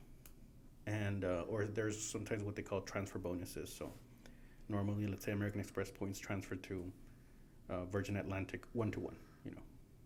But sometimes they're like, hey, 30%. So instead of 1-to-1, it's 1-to-1.3. So you need less points to book the same thing. So there was a combination of those things. In like September of 21, I think. They're like, had a bunch of transfer bonuses to all kinds of different airlines. And I had a shitload of points. So I was like, all right, what can I book? You know? So then I found like these flights. I was on Delta business class from Atlanta to Paris. And after it's all said and done with the transfer bonuses and sweet spot, whatever, it only cost me 39,000 points, I think, per person in business class. So I was like, okay, we're going to Paris. And I was like, but I really want to go to Paris. Like, they wanted to go to Spain or Italy. So, hey, like I said, I'm flexible with the destination. Paris wasn't on, you know, what we wanted to do. But, okay, we'll stay there for a night and then go to where we want. Yeah, because you just wanted to get to Europe, no? Yeah. And then this. Yeah, if you want to go anywhere in Europe, like you don't necessarily have to look for that destination. Just go on Google Flights and put in Europe instead, and then it'll show you, okay, it's cheaper if I go to this other city, and then you get to see another city. And then, so they wanted to go to Spain, so then we went to Spain. We got a, what is it called? Some budget airline, not Ryanair, some other one. Jet, I forgot what it's called. And yeah, so we went, you know, it was their first time flying business class, and I mean, I just told them all about it. You know, we're hitting up the lounges, we're all drinking at the lounges, and mirando todos como mira estos nacos. Yeah. ¿Qué te dijeron? Yeah, it's funny porque so the flight itself from Atlanta to Paris was the 39,000 points plus $5.60 in taxes, and we kept joking about this because my mom's like at the Sky Club, the Delta Lounge there in Atlanta. She's like, oh, me traes una margarita. So I go, and that's not part of the complimentary drinks there. So my dad and I were drinking like beer or whatever. And I was like, well, I don't want to tell her that it's not free. Like, I'll get it. It's fine, you know. And so the drinks are, I don't know, $8-9. And then so later on I told her, and we kept joking about it because I was like, Mom, we paid more for your drink than for the flight. But yeah, I mean, it was great. And Wait, then, did you feel accomplished? O sea, verla, like, it's kind of like, I don't know your situation at home, but it's kind of like paying back a little bit. No, me imagino, yeah, like all your efforts when I was young, whatever. Like, this is like me trying to pay back, or I don't know how you saw it. Yeah, because you know, you see sometimes videos of people buying their parents like a house or a car, whatever. I wish I could do that. You know, if I had the means, yeah, like one day I wish I could do that for them, but I can't right now. But I could do this. You know, that's in a way kind of going back to the experiences over things and stuff. Like they're okay where they live and stuff. But this is an experience like even me that I never thought I'd get to do any of these experiences, and now I'm sharing that with them. You know, I'm if I never imagined it, for sure they never imagined it because they probably don't even know it exists. You know, something like that. So it was cool to do that. ¿Qué piensa tu familia about you doing this? Let's call it a travel influencer. I don't know what to call it, pero ¿qué te dice? I know your wife supports you in this, pero like your friends at work, or bro, there's some people that from work that started following my Instagram account, and I'm like, no, I don't know what, I don't want to accept them, bro, because they're gonna see that I have a podcast, I have a this and that, y no quiero, like, oh, please don't. But I just look it up and okay, you know. So like because that's work, right? But even family members, like, what do they support you? They nada, no les importa, les vale madre, a ti te vale madre. Like, No, what's your take on everybody that? supports me. Like, you know, I see like my sisters, my tias, my, you know, everybody like reposting my stuff, and like I get shy a little bit. I'm like, you don't have to do that. It's cool, you know. But it's cool that they do it, you know, because that's just showing they support me, like they're proud of me or whatever, and so that's cool. Like Do you already have all your family credit cards? ¿Ya los tienes like doing the same thing, o hay unos que todavía no? Yeah, no, not todos, pero yeah, you know, so like sometimes they'll say like, hey, you know, get a card, I'll get this one and stuff. So like my sister went with my mom and I to Greece and to Italy last year. Was this the same trip to Paris? No. Oh, okay. So to Paris and Barcelona, I took my parents, my mom and my dad. Mm-hmm. And then in May, I took my mom to Greece and Rome, and my sister, because you know she trusts me, I guess, and she gets the cards that I tell her. She had points, and I was like, hey, do you want to come with us? Like, we're going. Like, you have the points to do it. The same flight. Do you want to come? So yeah, so I, you know, in a way they're travel hacker light. Nice. How many siblings do you have? 3. I have 2 sisters and a brother. Okay. Yeah, those like that are all into doing that. No, not like that, pero pues les ayudo. Or even just helping people like book flights. Like, you know, my wife's family too, they'll reach out like, hey, we want to go here, and I'm like, well, it's best if you go this day and come back this day, you know. But that also helps me because like, you know, then I'll pay with my card and they'll give me the cash. So then I'll earn points So on that. win-win. So they save money. Like in a couple years ago, we had this big family reunion in Seattle. So I booked flights for like 20 people, you know, from my family, and I used my card to book all those flights. But I found like a way for everybody to save like $100 to $200 because of something with Southwest that sometimes they do where they'll allow you to, I don't know if they're doing it anymore because they're doing it more because of the pandemic, but back then they were allowing you to change your flight within 2 weeks for no extra cost. So what you could do is you look up the date you want to fly. You know, maybe, you know, we're going from here to Seattle. Maybe it was $150. Now, if it was $100 to go 2 days prior, buy that flight because it had that policy where you could change it anywhere within 2 weeks. So that's what I did for everybody. I was like, okay, this is the day we all need to go, but what's the cheapest flight, you know, within 2 weeks of that? Those are the ones I bought. Then I went to change them to the date we really needed. So I saved everybody money, but then I got all the points for paying with my card. That's awesome, señor. Okay, briefly, just to finish the topic on social media, since you have a really big account, yeah, hay gente negativa, way, with the stupid comments, the negative comments already. Have you seen that already, and how do you respond to that? Yeah, so one thing I don't do is like fight on social media because it's just a waste of time, you know. But it's funny because like I would tell like my kid the same thing. It's like, oh, don't worry about that one comment. But it's for some reason, you know, the negative comments they get to you, even if there's 100 positive and 1 negative, you focus on the negative. I don't know why. It's just psychology or whatever, you know. But no, what I do is like, usually what I'll first do is I'll just restrict them. So you can, instead of just deleting or blocking, you can restrict, which means anything they post, only they can see, nobody else. Okay. Because I feel like if you block somebody, they could go out of their way to make a new account and keep messing with you. If that's their intention. So you can restrict them nomás para que él vea su comment, piense que, oh, Yeah. like it's funny, but nobody else sees that comment. Yeah. Okay. I don't know about the original one, but if they comment anything else, only they'll see it. Okay. So like I'll restrict them, I'll delete the comment, or sometimes I leave it. You know why? Because it could drive up engagement. Because sometimes your own followers will defend you. And I see that sometimes, and I just leave it alone. Wait, llevo yo 2 años doing this podcast, right? Not consistently as I should. Y desde day one, like, I want some negative comments. I want someone to say, ese pendejo que piensa. Like, I want something like that. because no, espérame, it's not because I want it, but because I, especially with my daughter, with my family, like they know I'm very, I don't have a strong character, pero me vale madre, like I really, if you're gonna talk shit about me, bro, like you have bigger issues. And I believe this. No nomás lo digo por pelo. Like I 100%. So I want to get something negative so I can prove to myself que sí es cierto, que no me importa. Like ponle que like at that moment I was like, ay, but after that, no, Pero no, güey, like, nothing yet. Nothing about my accent. Nothing about... no, no, imagine.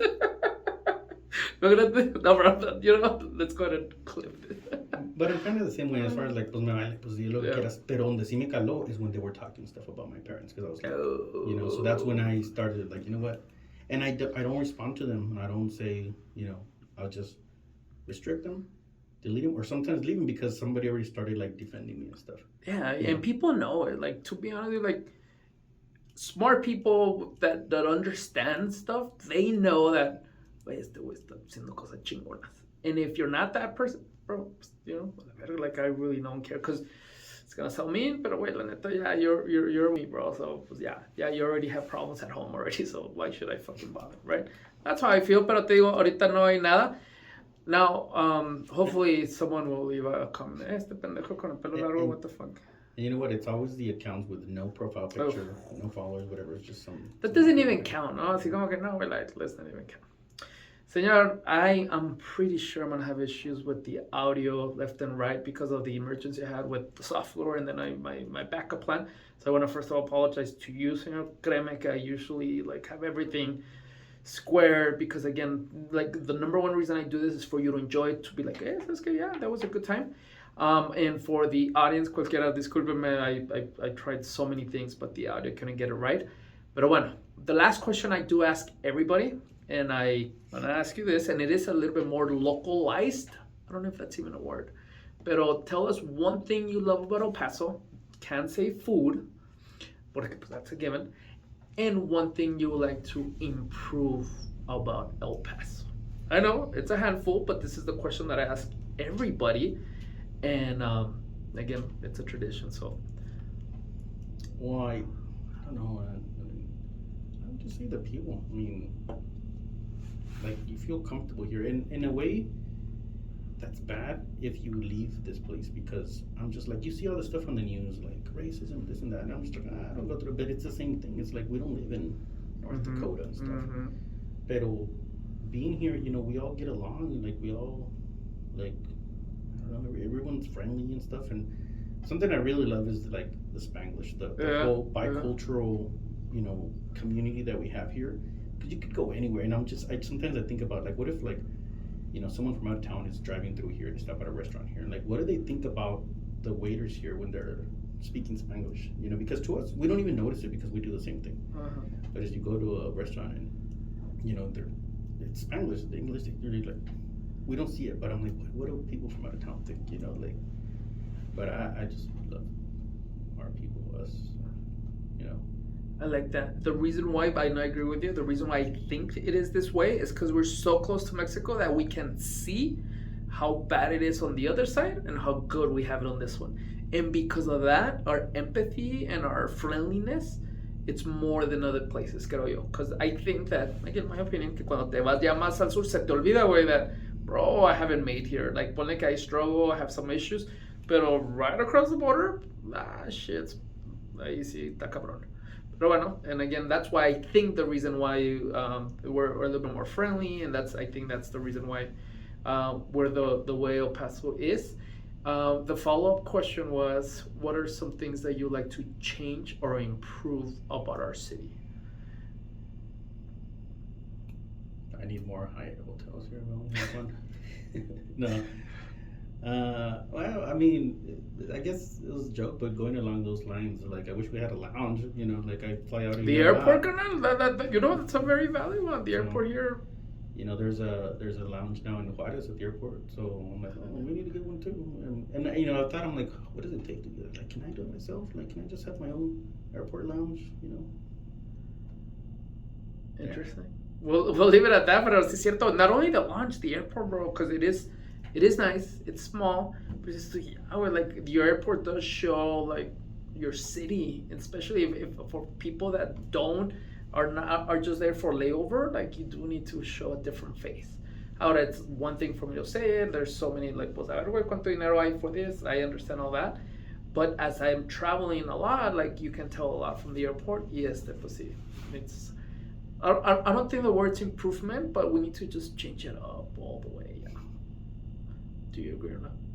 Yeah, and I guess I don't know if it's improving at Paso or whatever, but I wish the airport in Juarez was across the bridge like it is in Tijuana and San Diego. It is across the bridge. Yo no sabía. I've never been to Over there Tijuana. they call it the Cross Border Express, and I think it's like $20, but you literally walk across and you're in the terminal. So I'm like, man, because like I told you, I want to go to more places in Mexico this year. I'm flying out of Juarez, and it's like it takes me like an hour to get there. I have to drive there, park there, and if I could just get dropped off at the bridge, that'd be a lot nicer. But I mean, that's. Bro, man, that's pretty good. Yo conozco el city manager, bro. I can make things happen. I just played. Pero bueno, guys, again, apologize for the audio situations. Hopefully you guys enjoyed this. Señor, thank you again, and I'll see you guys next time. You. Adios. Okay.